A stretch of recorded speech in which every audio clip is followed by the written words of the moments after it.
Bruno K alabudde, Rasa akiguddeko ku birthday ye, taata wa Fabiola avuddeyo ku bya Fabiola okumuvuma so nga ate Calvin Kayanja agabudde. Kale ago n'agasingawo g'oba olindirira mu bujjuvu.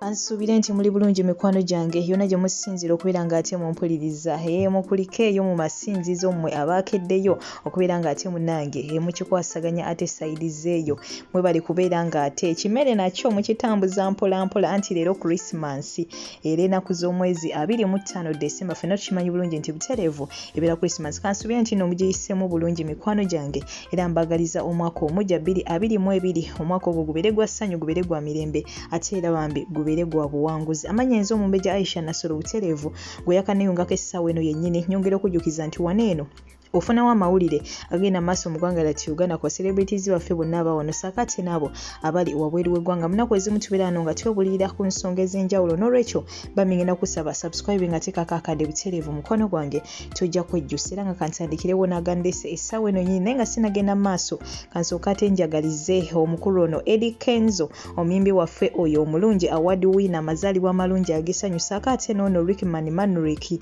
ebbawa Sheila Gashumba omu bw'ati bambi leero mazaalibwa gaabwe ennaku z'omwezi 25 lwe lunaku lwe baazaalibwa era nga bambi mbagaliza amazaalibwa amalungi agessanyu mbagaliza mirembe mbagaliza buwanguzi mu bulamu bw'ensi eno. Naawe mukwano gwange aliyo nga leero mazaalibwa go oba mama wo oba taata wo oba mwana wo oba bba wo oba mukyala wo bambi mbagaliza amazaalibwa amalungi agessanyu mbagaliza buwanguzi mu nsi eno. So nga ate nga leero we tukimanyi nti Christmas bannayuganda bangi nnyo beeyiye ku masinzizo era nga ne Bobi Wine saakati ne mukyala we ne muwala waabwe Ssuubi we batyo balabiddwako ng'ate nabo bambi bagenzeko wali ku sinzizo okubeera ng'ate munange bamutendereza nga naawe w'obalabaawo. Mukwano gwange bye byate ebibadde eruuyi eyo. So nga ate neyo tuvuddeyo waliwo akatambi akagenze maaso n'okubeera ng'ate katambula nga bw'atyo Fabiola ate ali ku taata we avuma. Kati no munange we tutuukidde olunaku olwaleero omwami oyo ategerekeseko ng'ate Mr. Mathias Mugisha ngonono ye taata wa Anita Fabiola bw'atyo yavuddeyo ate n'apostinga wali eri ate ku Facebook page ye bw'atyo n'ategeeza nti ye ali bulungi ne famire ye nga naye wolaba screenshot eyo wabula nga kigambibwa nti ekyaleetera Anita Fabiola okubeera ng'ate akakana bw'ati ku kitaawe n'amwemula agagamba aganene mwenna mikwano gyange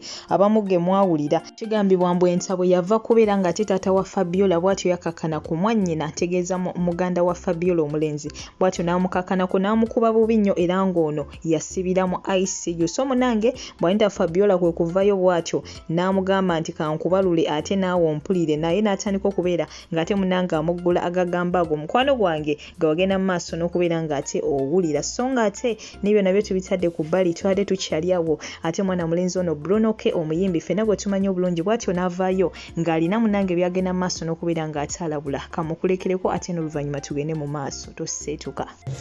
Alright, I know we all love trends.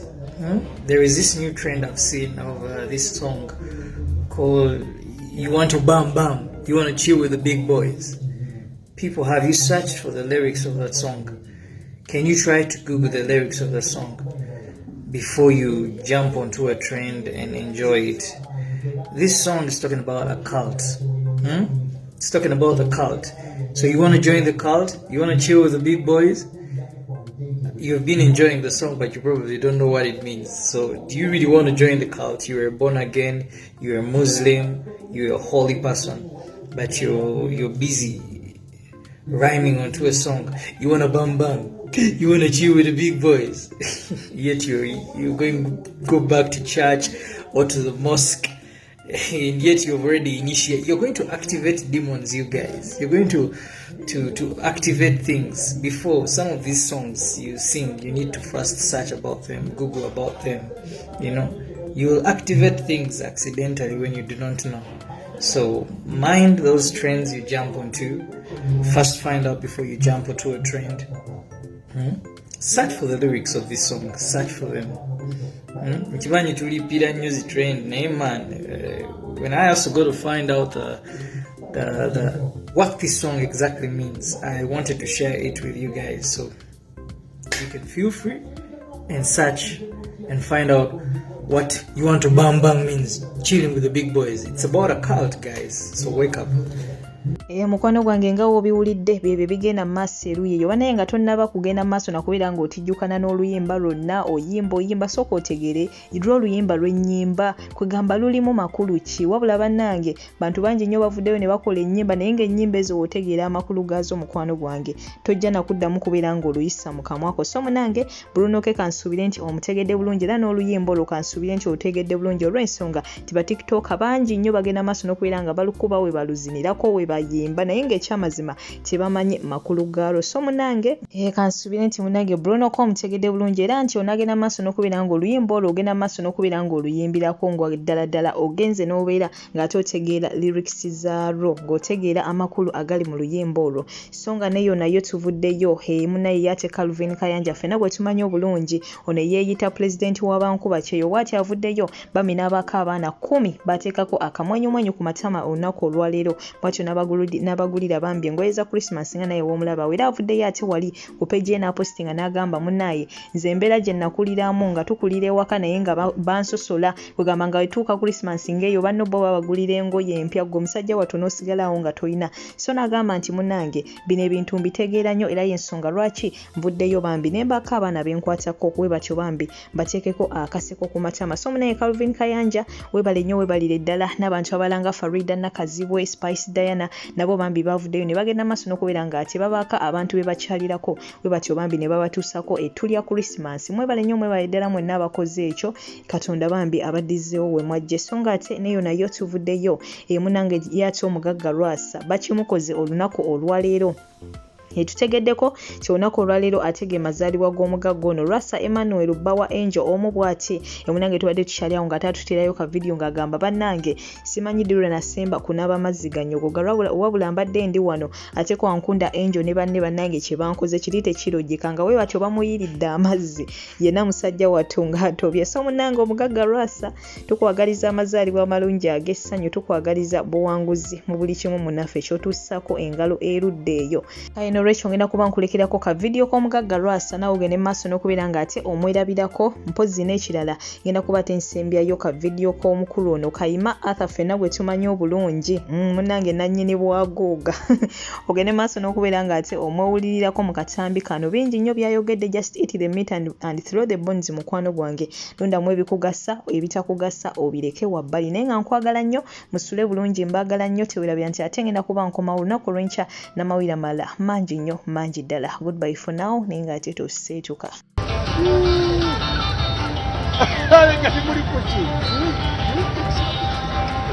yes ati embisi omanye ebbanga libadde baze nga tojambala butuufu nze atakubwankuba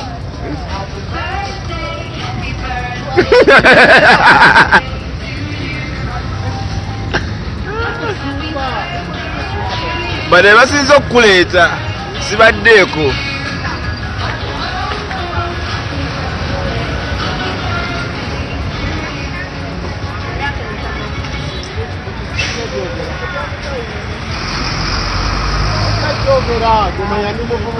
naye maze ebbanga kye nga tonya amazzi amabisi nga tegagenda ku mubiri eyo essimu ekyatoba amazzi eyo essimu kyetoba mazzi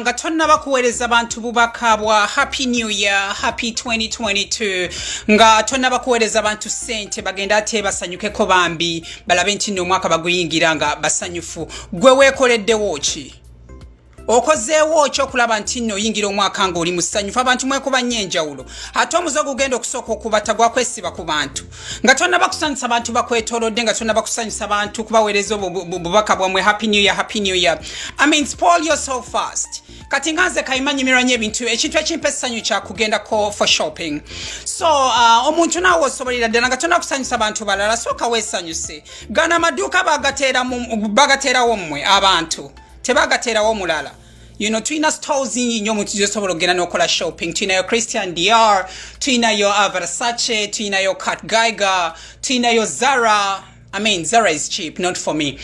You know, take a trip to Dubai, take a trip to Malibu, take a trip, you know, enyonyi bazikolera abantu, tebazikolera bisolo. So you can as well do that. You know, ebintu no babitera ofe kweyagala. So that ati tumalako omwaka bulungi nnyo nga tonna bate kusanyusa abantu balala. Then abantu abatalina sente kuba kati ebyo ebintu byafa abakolamu ku sente. People who, you know, enyonyi ezo twazifuula bugaali, you know, kugenda ko mu stores okola shopping, it's like, you know, going to the market to buy tomatoes. So now osobolera ddala, so ataina sente osobola okugenda wali no tumyende kuyakwete gwataina bulungi sente ne wesanyusa no yingira omwaka atenga oli musanyufu. You know, it begins with you. Gwa mukyala akola mu nyumba y'omuwarabu ogenda kuŋŋamba nti munnange nze sisobola kufuluma, I cannot go out there to do my shopping in those beautiful stores. You can still shop online, okay? You can shop online and then you can have a blast over there. Anyways, I'm happy 2022. I love you all and take care of yourselves, okay?